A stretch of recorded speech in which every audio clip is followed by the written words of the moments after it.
Be putting in a 1,000 liter, 275 gallon rainwater collection system that's going to attach to drip irrigation for a backyard garden. And written down the 12 steps that we're going to go through today to get this rainwater catchment system fully operational. Not just collecting water, but allowing us to collect data on how much water we're collecting, how much water we're using in the garden.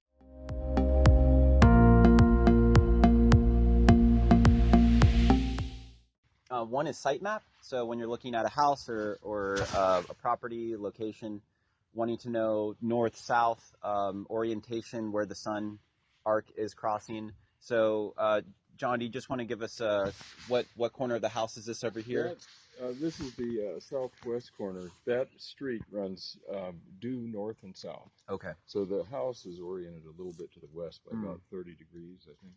Yeah, so normally we could put this on the north side of the house, but because we're trying to access this garden, we're going to put it on the southwest. So this will probably get more sunlight, the tank itself, but we'll be wrapping this in black plastic sheeting, which is right there. So that's a two-man job. So ideally what we're doing is we're dividing these tasks. Two teams of 2 people can do 6 tasks, and kind of, so while somebody's wrapping the Raincube, another team can be building the platform with the cinder blocks. And then we have this first flush that's going to connect right underneath the downspout where it bends. So this is going to be filtering out the debris, but as you can see, there's no tree above the house, so we're not going to get a lot of debris.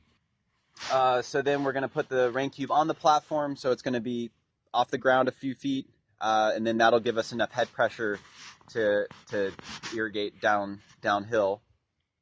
And then we're going to use a 2-inch pipe to connect the leaf eater to the inlet of the Raincube.